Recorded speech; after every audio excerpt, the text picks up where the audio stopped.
ನಮಸ್ಕಾರ ಸರ್. ನಮಗಿಂತ ಉತ್ತಮರು ಯಾರೋ ಇದ್ದಾರೆ ಅಂದಾಗ, ಅಥವಾ ನಮ್ಮ ಸಹಪಾಠಿಗಳ ಮುಂದೆ ನಾವು ಏನೇನೂ ಅಲ್ಲ ಅಂತ ಅನ್ನಿಸಿದಾಗ ನಮಗೆ ಕೀಳರಿಮೆ ಕಾಡುತ್ತೆ. ಹಾಗಾಗಿ ನನ್ನ ಪ್ರಶ್ನೆ ಏನಂದ್ರೆ, ಈ ಅಭದ್ರತೆ ಅನ್ನೋದು ಭಯಕ್ಕಿಂತ ಬೇರೆನಾ? ಈ ಇನ್ಸೆಕ್ಯೂರಿಟಿಯನ್ನ ನಾವು ಹೇಗೆ ಎದುರಿಸಬೇಕು? ನೀವು ಪ್ರತಿ ಬಾರಿ ಮೈಕ್ ಹಿಡಿದಾಗಲೂ ನನ್ನ ನಿರೀಕ್ಷೆ ಮೀರಿ ಪ್ರಶ್ನೆ ಕೇಳ್ತೀರಿ. ಅಭದ್ರತೆ ಅನ್ನೋದು ಭಯಕ್ಕಿಂತ ಬೇರೆನಾ? ನಕ್ಷತ್ರ, ಇದರ ಬಗ್ಗೆ ಇನ್ನೇನಾದರೂ ಹೇಳಬೇಕಾ?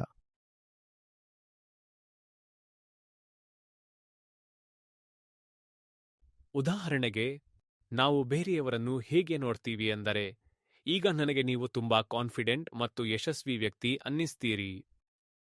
ಹಾಗಾಗಿ ನೀವು ತುಂಬಾ ಧೈರ್ಯವಂತರು ಅಂತ ನಾನು ಭಾವಿಸುತ್ತೇನೆ. ಆದರೆ ನಿಮಗೂ ಕೂಡ ಯಾವುದೋ ಕೆಲವು ವಿಷಯಗಳಲ್ಲಿ ಇನ್ಸೆಕ್ಯೂರಿಟಿ ಇರುವ ಸಾಧ್ಯತೆ ಇರುತ್ತೆ ಅಲ್ವಾ? ಹಾಗಾಗಿ ಅಭದ್ರತೆಯನ್ನು ಒಂದು ರೀತಿಯ ಭಯ ಅಂತ ಅಂದುಕೊಳ್ಳಬಹುದೇ, ಅಥವಾ ಇವೆರಡರ ನಡುವೆ ವ್ಯತ್ಯಾಸ ಇದೆಯಾ? ಅಭದ್ರತೆ ಭಯ ಹೆಚ್ಚು ಕಮ್ಮಿ ಒಂದೇ. ಹೇಗೆ ಭೇದ ಮಾಡ್ತೀರಿ? ಹೇಗಂದ್ರೆ, ಉದಾಹರಣೆಗೆ ಒಂದು ಕಾಡು ಪ್ರಾಣಿ ನಮ್ಮನ್ನು ಅಟ್ಟಿಸಿಕೊಂಡು ಬರ್ತಿದೆ ಅಂದುಕೊಳ್ಳಿ.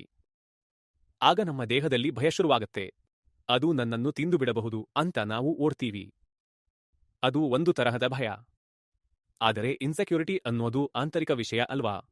ಸರಿ, ದೈಹಿಕ ಮಾನಸಿಕ ಅಂತನಾ? ಒಂದ್ರೀತಿ ಹೌದು. ನೀವು ಹೇಳ್ತಿರೋ ಮಾನಸಿಕ ಅಭದ್ರತೆ ಕೂಡ ಒಂದು ರೀತಿಯಲ್ಲಿ ದೈಹಿಕವಾದದ್ದೇ. ನೋಡಿ, ಮಾನಸಿಕವಾಗಿ ನಿಮಗೆ ಹಣ ಅಥವಾ ಮಾರ್ಕ್ಸ್ ಕಳೆದುಕೊಳ್ಳುವ ಭಯ ಇರಬಹುದು. ನೀವು ಒಬ್ಬ ವಿದ್ಯಾರ್ಥಿಯಾಗಿದ್ರೆ ಮಾರ್ಕ್ಸ್ ಕಡಿಮೆ ಬರುತ್ತೆ ಅನ್ನೋ ಭಯವಿರುತ್ತೆ. ದೊಡ್ಡವರಾದ ಮೇಲೆ ಹಣ ಅಥವಾ ಸಮಾಜದಲ್ಲಿ ಗೌರವ ಹೋಗುತ್ತೆ ಅನ್ನೋ ಭಯ ನಿಮ್ಮನ್ನು ಅಭದ್ರರನ್ನಾಗಿ ಮಾಡುತ್ತೆ. ನೆನಪಿಡಿ, ಕೊನೆಗೆ ಇದೆಲ್ಲವೂ ದೈಹಿಕ ಅಸ್ತಿತ್ವದ ಹೋರಾಟಕ್ಕೇನೆ ಸಂಬಂಧಿಸಿದ್ದು. ನೀವು ಯಾವುದಕ್ಕೆ ಹೆದರುತ್ತೀರೋ ಅದು ಕೊನೆಗೆ ದೈಹಿಕ ಅಭದ್ರತೆಗೇನೆ ಬಂದು ನಿಲ್ಲತ್ತೆ. ಕೇಳೋದಕ್ಕೆ ಇದು ಸ್ವಲ್ಪ ವಿಚಿತ್ರ ಅನ್ನಿಸಬಹುದು, ಆದರೆ ಅಸಲಿ ವಿಷಯ ಇದೆ. ಹಾಗಾದರೆ ಆ ಅಭದ್ರತೆಯನ್ನ ನಾವು ಹೇಗೆ ನಿಭಾಯಿಸಬೇಕು? ಭಯವನ್ನು ಅದರ ಪಾಡಿಗೆ ಬಿಟ್ಟು ಬಿಡುವುದರ ಮೂಲಕ. ನೋಡಿ, ನಾವು ಚರ್ಚೆ ಶುರು ಮಾಡುವಾಗ ನಮಗೆ 2 ಮುಖಗಳಿವೆ ಎಂದು ಅರಿತಿದ್ದೆವು. ಒಂದು ದೇಹ, ಇನ್ನೊಂದು ಭಯ. ಅನ್ನೋದು ಯಾವುದಕ್ಕೆ ಸೇರಿದ್ದು? ದೇಹಕ್ಕೆ. ಅದು ದೇಹದ ವ್ಯಾಪ್ತಿಗಿರಲಿ. ಅದರೊಟ್ಟಿಗೆ ಹೋರಾಡಬೇಡಿ. ನೀವು ಭಯದ ಜೊತೆ ಹೋರಾಡಬಾರದು. ಯಾಕೆಂದ್ರೆ ಹೋರಾಡಲು ಕೂಡ ನೀವು ಯಾವುದರ ವ್ಯಾಪ್ತಿಗೆ ಹೋಗಬೇಕು? ದೇಹದ ವ್ಯಾಪ್ತಿಗೆ. ನೀವು ದೇಹದ ವ್ಯಾಪ್ತಿಗೆ ಹೋದ್ರೆ ನೀವು ದೇಹವೇ ಆಗಿಬಿಡ್ತೀರಿ. ತಿಳಿದವರು ಹೇಳಿದ್ದೇನೆಂದ್ರೆ, ಅಹಂ ದೇಹಾಸ್ಮಿ ಅನ್ನೋದೇ ಮೂಲ ಸಮಸ್ಯೆ ಅಂತ. ನೀವು ಭಯದ ವಿರುದ್ಧ ಹೋರಾಡೋಕೆ ನಿಂತ ತಕ್ಷಣವೇ ಸೋಲೋದು ಗ್ಯಾರಂಟಿ. ಮೇಲ್ನೋಟಕ್ಕೆ ನೀವು ಭಯದ ಜೊತೆ ಯುದ್ಧ ಮಾಡ್ತಿದ್ದೀರಿ ಅನ್ನಿಸಬಹುದು, ಆದರೆ ಆ ಯುದ್ಧಕ್ಕಾಗಿ ನೀವು ದೇಹಭಾವದೊಳಗೆ ಇಳಿಯಬೇಕಾಯಿತು. ಹೀಗಾಗಿ ನೀವು ಪರೋಕ್ಷವಾಗಿ ಸೋತಿದ್ದೀರಿ ಅಂತರ್ಥ. ಹಾಗಾದರೆ ನೀವು ಏನು ಮಾಡಬೇಕು? ಭಯ ಬಂದರೆ ಬರಲಿ, ಅದಕ್ಕೇನಂತೆ, ಅದನ್ನು ಕಡೆಗಣಿಸಿ ಬಿಡಿ. ಅದರ ಬದಲಾಗಿ ನೀವು ಗಮನ ಕೊಡಬೇಕಾಗಿರೋದು ಯಾವುದರ ಕಡೆ? ಭಯವನ್ನಲ್ಲ, ಯಾವುದನ್ನ ಗಮನಿಸಬೇಕು ಹೇಳಿ ನೋಡೋಣ. ಸರಿಯಾಗಿ ಹೇಳಿದಿರಿ. ನಿಮ್ಮ ಪ್ರಜ್ಞೆ ನಿಮಗೆ ಯಾವ ಕೆಲಸವನ್ನು ಸೂಚಿಸುತ್ತಿದೆಯೋ ಅದರ ಕಡೆ ಗಮನ ಕೊಡಿ. ಭಯ ಇರಬಹುದು, ಆದರೆ ಭಯಕ್ಕಿಂತ ದೊಡ್ಡದಾದ ಮತ್ತು ಮುಖ್ಯವಾದ ವಿಷಯವೊಂದು ಇಲ್ಲಿದೆ. ಅದು ಯಾವುದು? ಪ್ರಜ್ಞೆ. ಮತ್ತು ಆ ಪ್ರಜ್ಞೆ ನಿಮಗೆ ಯಾವುದು ಮುಖ್ಯ ಅಂತ ಹೇಳ್ತಿದೆ. ನೀವು ಅದರ ಕಡೆ ಗಮನ ಕೊಡಿ. ನೀವು ಆಗಲೇ ಆ ಪ್ರಾಣಿಯ ಉದಾಹರಣೆ ಕೊಟ್ರಲ್ಲ. ಯಾವುದೋ ಒಂದು ಕಾಡು ಪ್ರಾಣಿ ನಿಮ್ಮ ಕಡೆ ಬರ್ತಿದೆ ಅಂತ ಗೊತ್ತಾದ್ರೆ ನೀವು ಅಲ್ಲಿಂದ ಓಡಿ ಹೋಗ್ತೀನಿ ಅಂದ್ರಿ. ಇಲ್ಲ, ನೀವು ಯಾವಾಗಲೂ ಹಾಗೆ ಮಾಡಲ್ಲ. ನಿಮ್ಮ ಜೊತೆ ನಿಮ್ಮ ಪುಟ್ಟ ತಂಗಿ ಇದ್ದಾಳೆ ಅನ್ಕೊಳ್ಳಿ. ಅಥವಾ 6 ತಿಂಗಳ ಅಥವಾ 1 ವರ್ಷದ ಪುಟ್ಟ ಮಗು ಇದೆ ಅನ್ಕೊಳ್ಳಿ. ಆಗ ಒಂದು ಕಾಡು ಪ್ರಾಣಿ ಬರುತ್ತೆ. ಆಗ ನೀವು ಓಡಿ ಹೋಗ್ತೀರಾ? ಹಾಗೇ ಮಾಡಕ್ಕಾಗತ್ತಾ? ನಿಮ್ಮಲ್ಲಿ ಎಷ್ಟು ಜನ ಓಡಿ ಹೋಗ್ತೀರಿ? ಇಲ್ಲ. ನೀವು ಮೊದಲು ಅವಳನ್ನು ಕಾಪಾಡ್ತೀರಿ. ನೀವು ಓಡುವುದಾದರೂ ಮೊದಲು ಅವಳನ್ನು ಎತ್ತಿಕೊಂಡು ಓಡ್ತೀರಿ ಅಲ್ವಾ? ಒಂದು ವೇಳೆ ಎತ್ತಿಕೊಂಡು ಓಡಲು ಸಾಧ್ಯವಾಗದಿದ್ದರೆ ಆ ಪ್ರಾಣಿಯ ಜೊತೆ ಹೋರಾಡ್ತೀರಿ ಹೊರತು ಓಡಿ ಹೋಗಲ್ಲ. ಅಂದರೆ ಅಲ್ಲಿ ಭಯ ಇದ್ದೇ ಇರುತ್ತೆ. ಆದರೆ ಭಯಕ್ಕಿಂತ ಮುಖ್ಯವಾದದ್ದು ಯಾವುದೋ ಒಂದು ಅಲ್ಲಿದೆ. ನೀವು ಅದನ್ನ ಬೇಕಿದ್ರೆ ಜವಾಬ್ದಾರಿ ಅನ್ನಿ ಅಥವಾ ಪ್ರೀತಿ ಅನ್ನಿ, ಏನು ಬೇಕಾದರೂ ಕರೀರಿ. ಸರಿ, ಭಯ ಅನ್ನೋದು ಬಯೋಲಾಜಿಕಲ್ ಎಂಬುದು ನಿಮಗೆ ನೆನಪಿರಲಿ. ಭಯ ದೇಹಕ್ಕೆ ಆಗುವಂಥದ್ದು, ನಿಮಗಲ್ಲ. ಭಯ ಅನ್ನೋದು ದೇಹ ಎಂಬ ವಿಳಾಸಕ್ಕೆ ಬರೆಯಲಾದ ಪತ್ರವಿದ್ದಂತೆ. ನೀವು ಬೇರೆಯವರ ಪತ್ರವನ್ನು ಓದ್ತೀರಾ? ಇಲ್ಲ ತಾನೇ. ಆ ಪತ್ರ ಬಂದು ತಲುಪಿದೆ. ಅದನ್ನು ಕಳಿಸಿದವರು ಯಾರು? ಮಿಸ್ಟರ್ ಭಯ. ದೇಹವನ್ನು ಉದ್ದೇಶಿಸಿ ಆ ಪತ್ರ ಬರೆಯಲಾಗಿದೆ. ಹಾಗಾದರೆ ಆ ಪತ್ರವನ್ನು ಏನು ಮಾಡ್ತೀರಿ? ಪಕ್ಕಕ್ಕೆ ಇರ್ತೀರಿ. ದೇಹ ಅದನ್ನು ಓದಲಿ. ನಾನು ಓದಲ್ಲ. ಅದು ನನ್ನದಲ್ಲ. ಭಯ ಇರಲಿ ಬಿಡಿ. ನೀವು ಮಾಡಬೇಕಾದ ಕೆಲಸವನ್ನು ನೀವು ಮಾಡಿ. ಹೊಟ್ಟೆ ಕಿಚ್ಚು ಇರಲಿ, ನೀವು ನಿಮ್ಮ ಕೆಲಸ ಮಾಡಿ. ಸುಸ್ತು, ಆಯಾಸ ಇರಲಿ, ನೀವು ನಿಮ್ಮ ಕೆಲಸ ಮಾಡಿ. ಹಸಿವು ಇರಲಿ, ಬಾಯಾರಿಕೆ ಇರಲಿ, ನೀವು ಮಾಡಬೇಕಾದದ್ದನ್ನೇ ಮಾಡಿ. ಅದು ನಿಮ್ಮನ್ನು ಮನುಷ್ಯನನ್ನಾಗಿ ಮಾಡುತ್ತೆ. ಹಸಿವು, ಬಾಯಾರಿಕೆ ಅಥವಾ ಭಯಕ್ಕೆ ನೀವು ತಲೆಬಾಗ್ತೀರಾ? ನಾನು ಹೇಳ್ತಿರೋದು ಅರ್ಥವಾಗ್ತಿದೆಯಾ? ನಿಮಗೆ ವಿಲ್ ಪವರ್ ಅಥವಾ ಮೋಟಿವೇಶನ್ ಅಲ್ಲ ಬೇಕಾಗಿರೋದು. ನಿಮಗೆ ಬೇಕಾಗಿರೋದು ಈ ವಿಷಯಗಳನ್ನು ಕಡೆಗಣಿಸುವ ವಿವೇಕ ಅಷ್ಟೇ. ಮತ್ತು ನೆನಪಿಡಿ, ಜೀವನ ಪೂರ್ತಿ ಇವೆಲ್ಲವೂ ಸ್ವಲ್ಪ ಮಟ್ಟಿಗೆ ಇದ್ದೇ ಇರತ್ವೆ. ಯಾಕಂದ್ರೆ ಅವು DNA ಇವೆ. ನಮ್ಮ ವಿಕಾಸದ ಹಾದಿಯಲ್ಲಿ ಅವು ಸೇರಿಕೊಂಡಿವೆ. ಹೊಟ್ಟೆ ಕಿಚ್ಚು ಅನ್ನೋದು 100ಕ್ಕೆ 100ರಷ್ಟು ಹೋಗೋದಿಲ್ಲ, ಸ್ವಲ್ಪವಾದ್ರೂ ಉಳಿಯತ್ತೆ. ಆಗ ಏನ್ ಮಾಡ್ತೀರಿ? ಅದನ್ನ ಕಡೆಗಣಿಸಿ ಸರಿಯಾದ ಕೆಲಸ ಮಾಡಿ ಅಷ್ಟೇ. ಕೊನೆಯ ಉಸಿರಿರುವವರೆಗೂ ಹಸಿವು ಇರುತ್ತೆ. ಹಸಿವು ನಿಮ್ಮನ್ನ ಸರಿಯಾದ ಕೆಲಸ ಮಾಡದಂತೆ ತಡೆಯುತ್ತಾ, ಅಥವಾ ಅದು ಸಿಟ್ಟು ಆಗಿರಲಿ ಅಥವಾ ಕಾಮವಾಗಿರಲಿ. ಇವು ಕೂಡ ಅಷ್ಟೇ. ಅವುಗಳನ್ನ ಅವುಗಳ ಪಾಡಿಗೆ ಬಿಟ್ಟು ಬಿಡಿ. ಅವುಗಳನ್ನ ಸ್ವೀಕರಿಸಿ. ಓಹೋ, ಈಗ ನನಗೆ ತುಂಬಾ ಸಿಟ್ಟು ಬರ್ತಿದೆ, ಆದರೂ ನಾನು ಸರಿಯಾದದನ್ನೇ ಮಾಡ್ತೀನಿ ಅಂತ ಹೇಳಿ. ಸಿಟ್ಟು ನನ್ನ ಮೇಲೆ ಸವಾರಿ ಮಾಡಲು ಬಿಡಲ್ಲ ಅಂತ ಅಂದುಕೊಳ್ಳಿ. ಸಿಟ್ಟು ಇದ್ರೆ ಇರ್ಲಿ ಬಿಡಿ. ಅದು ಇರುವುದು ದೇಹಕ್ಕೆ, ನನಗಲ್ಲ. ಯಾಕಂದ್ರೆ ನಾನಂದ್ರೇನೆ ಪ್ರಜ್ಞೆ.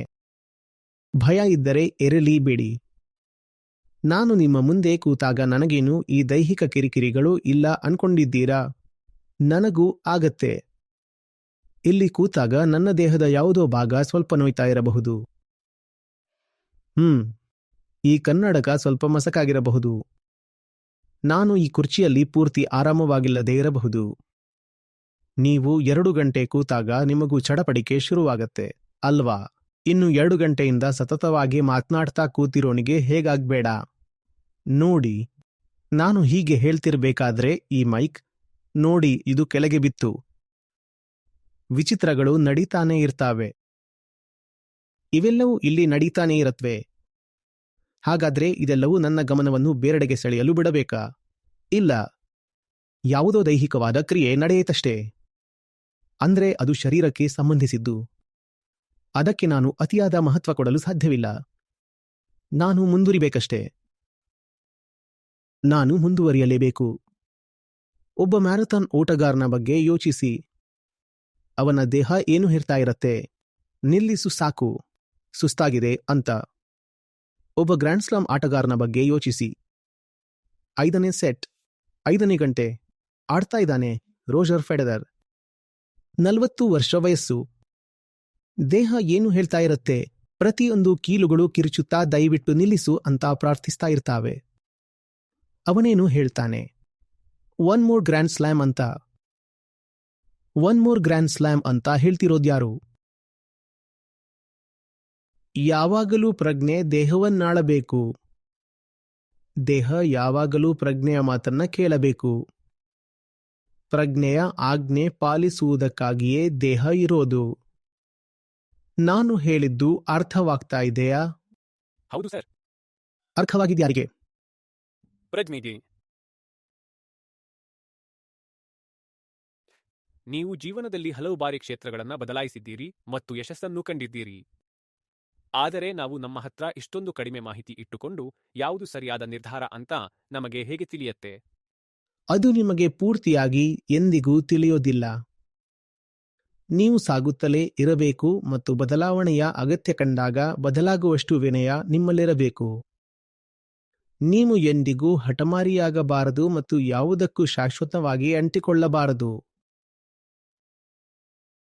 ಸತತವಾಗಿ ನಡೀತಾ ಇರಿ ಮತ್ತು ನಿಮ್ಮನ್ನು ನೀವು ಸರಿಪಡಿಸಿಕೊಳ್ಳುತ್ತಾ ಇರಿ. ಯಾವುದೋ ಒಂದಕ್ಕೆ ಸಿಕ್ಕಿ ಹಾಕಿಕೊಳ್ಳಬೇಡಿ, ಯಾಕಂದ್ರೆ ಸಾಮಾನ್ಯ ಮನುಷ್ಯರಾದ ನಮಗೆ ಯಾವುದು ಪರ್ಫೆಕ್ಟ್ ಅಂತ ತಿಳಿಯೋದಕ್ಕೆ ಸಾಧ್ಯವೇ ಇಲ್ಲ. ಈ ಹಂತದಲ್ಲಿ ಕೂಡ ಭವಿಷ್ಯದಲ್ಲಿ ಏನಾಗತ್ತೆ ಅನ್ನೋದು ನನಗೂ ಕೂಡ ಗೊತ್ತಿಲ್ಲ.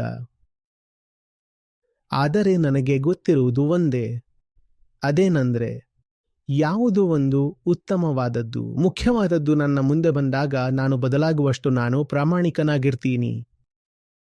ನಾನು ಯಾವಾಗಲೂ ಅದರ ಕಡೆಗೆ ಸಾಗ್ತೀನಿ, ಅದನ್ನೇ ಆರಾಧಿಸ್ತೀನಿ. ಜೀವನ ಇರೋದೇ ಅದಕ್ಕೋಸ್ಕರ ಅಲ್ವಾ? ಸತತವಾಗಿ ಬದಲಾಗಿ, ನಿರಂತರವಾಗಿ ಬೆಳೀತಾ ಇರಿ, ಕಲಿತಾ ಇರಿ, ಉತ್ತಮರಾಗಿ. ಕಲಿಕೆಯೇ ಜೀವನದ ಉದ್ದೇಶ. ಮತ್ತು ಆ ಕಲಿಕೆಯ ಅಂತಿಮ ಹಂತವೇ ಮುಕ್ತಿ. ನಮಸ್ಕಾರ ಆಚಾರ್ಯಜಿ. ಈಗ ನನ್ನನ್ನು ನಾನು ತಿದ್ದಿಕೊಳ್ಳುವ ಹಾದಿಯಲ್ಲಿದ್ದೇನೆ. ನನ್ನ ಆಪ್ತರು ಅನ್ಕೊಂಡು ನನ್ನ ಸ್ನೇಹಿತರ ಜೊತೆ ಮಾತಾಡೋಕೆ ಹೋದ್ರೆ ಅವರು ನನ್ನನ್ನು ನಿರುತ್ಸಾಹಗೊಳಿಸ್ತಾರೆ. ಇದನ್ನೆಲ್ಲ ಯಾಕೆ ಮಾಡ್ತೀಯಾ?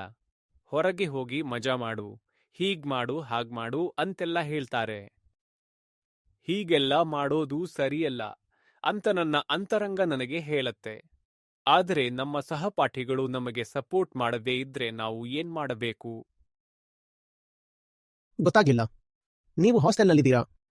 ಇಲ್ಲ, ಹಾಸ್ಟೆಲ್ನಲ್ಲಿಲ್ಲ. Friend circle ಬಗ್ಗೆನಾ? ಹೌದು. ಫ್ರೆಂಡ್ ಸರ್ಕಲ್ ಏನು ಸಮಸ್ಯೆ? ಆ ಫ್ರೆಂಡ್ ಸರ್ಕಲ್ನಲ್ಲಿ ಯಾರು ಕೂಡ ಬೆಂಬಲಕ್ಕೆ ನಿಲ್ಲಲ್ಲ. ಅಂದ್ರೆ ಯಾವುದಕ್ಕೆ ಸಂಬಂಧಿಸಿದಂತೆ? ಏನನ್ನ ಪಡೆಯೋದಕ್ಕೆ? ವೈಯಕ್ತಿಕ ಬೆಳವಣಿಗೆಯಲ್ಲಿ. ಸರಿ. ಹೌದು. ಏನಂದ್ರೆ ನಾನು ಧ್ಯಾನ ಅಥವಾ ಯೋಗದ ಹಾದಿಯಲ್ಲಿ ನಡೆಯೋಕೆ ಬಯಸಿದರೆ ಈ ಇಡೀ ಪ್ರಪಂಚವೇ ನನ್ನ ವಿರುದ್ಧ ನಿಂತಿದೆಯೇನೋ ಅಂತ ಅನ್ನಿಸತ್ತೆ. ಆಗ ಏನ್ ಮಾಡಬೇಕು ಅನ್ನೋ ಪ್ರಶ್ನೆ ಬರುತ್ತೆ. ಇಲ್ಲ ನೋಡಿ, ಇದು ಪೂರ್ತಿ ಸರಿಯಲ್ಲ. ನಾವು ಮಹಾನ್ ಸಾಧಕರ ನೆನಪಿಗಾಗಿ ಸ್ಮಾರಕಗಳನ್ನು ಕಟ್ಟುತ್ತೇವಲ್ಲವೇ? ಅಂದ ಮೇಲೆ ಇಡೀ ಪ್ರಪಂಚ ನಿಮ್ಮ ವಿರುದ್ಧ ಇಲ್ಲ ಅಂತ ಅರ್ಥ. ಇದೇ ಪ್ರಪಂಚ ಮಹಾನ್ ಸಾಧಕರನ್ನು ಆರಾಧಿಸಿದೆ. ನಾವು ಸಾಮಾನ್ಯರನ್ನು ಪೂಜಿಸುತ್ತೇವಾ? ಇಲ್ಲ ತಾನೆ? ಹಾಗಾಗಿ ನಿಮಗೆ ಬೆಂಬಲ ನೀಡುವವರು ಯಾರೂ ಇಲ್ಲ ಅಂತ ಅನ್ಕೋಬೇಡಿ. ಶ್ರೇಷ್ಠರಲ್ಲಿ ಶ್ರೇಷ್ಠರೆನಿಸಿಕೊಂಡವರು ನಿಮಗೆ ಬೆಂಬಲವಾಗಿ ನಿಲ್ತಾರೆ. ಅವರು ನಿಮ್ಮ ಜೊತೆಗಿದ್ದಾರೆ. ಎಂದಿಗೂ ನಿಮ್ಮನ್ನು ಒಂಟಿ ಅಂದುಕೊಳ್ಬೇಡಿ. ಸದ್ಯಕ್ಕೆ ಏನೋ ಆಕಸ್ಮಿಕ ಎನ್ನುವಂತೆ ನಿಮಗೆ ಅಷ್ಟೊಂದು ಗುಣಮಟ್ಟದ ಸ್ನೇಹಿತರು ಸಿಕ್ಕಿಲ್ಲದೆ ಇರಬಹುದು. ಅದಕ್ಕೆ ತಲೆಕೆಡಿಸಿಕೊಳ್ಬೇಡಿ. ಅದೇನು ನಿಮ್ಮ ಹಣೆಬರಹವಲ್ಲ. ನೀವು ಮುಂದೆ ಸಾಗ್ತಾ ಇರಿ. ಹೌದಲ್ವಾ? ನಿಮ್ಮ ಜೊತೆಗೆ ಸಾಗಲು ನಿಮಗೆ ಸರಿಯಾದ ಒಡನಾಟ ಸಿಗದಿದ್ರೂ ಪರವಾಗಿಲ್ಲ. ನೀವು ಒಬ್ಬರೇ ಹೊರಡಿ. ಆಧ್ಯಾತ್ಮದ ಕೆಲಸವೇ ನಿಮ್ಮನ್ನು ಒಳಗಿನಿಂದ ಗಟ್ಟಿಯಾಗಿಸೋದು. ಅಂದ್ರೆ ನೀವು ಒಬ್ಬಂಟಿಯಾಗಿದ್ರೂ ಕೂಡ ಹೇಗೆ ಖುಷಿಯಾಗಿರಬೇಕು ಅನ್ನೋದು ನಿಮಗೆ ಅರ್ಥವಾಗ್ತಾ ಹೋಗತ್ತೆ. ಒಂದ್ ವೇಳೆ ನಿಮ್ಮ ಜೊತೆ ಯಾರೂ ಬರೆದಿದ್ರೆ ಏಕಾಂಗಿಯಾಗಿ ಹೊರಡಿ. ಏಕ್ಲಾ ಚಲೋರೇ. ಆಧ್ಯಾತ್ಮ ಅಂದ್ರೆ ಅದೇ ತಾನೆ. ಸರಿಯಾದ ಒಡನಾಡಿ ಸಿಕ್ಕರೆ ಸಂತೋಷ, ಸಿಗದಿದ್ರೆ ಇನ್ನೂ ಸಂತೋಷ. ಸ್ನೇಹಿತರಿಗಾಗಿ ಅತಿಯಾಗಿ ಹಪಹಪಿಸಬೇಡಿ. ಸರಿಯಾದ ಹಾದಿಯಲ್ಲೇ ನಡೆಯಿರಿ. ಆಗ ನಿಮಗೆ ನಿಮ್ಮಂತೆಯೇ ಇರೋ ಪ್ರಯಾಣಿಕರು ಸಿಗ್ತಾರೆ ಮತ್ತು ಅವರೇ ಯೋಗ್ಯ ಸ್ನೇಹಿತರಾಗ್ತಾರೆ. 100 ಜನ ಅಯೋಗ್ಯ ಸ್ನೇಹಿತರಿಗಿಂತ ಒಬ್ಬ ಯೋಗ್ಯ ಸ್ನೇಹಿತ ಇದ್ರೆ ಸಾಕಲ್ವಾ? ಸರಿತಾನೆ? ಹೌದು ಸರ್, ನೀವು ಹೇಳಿದ್ದು ನಿಜ.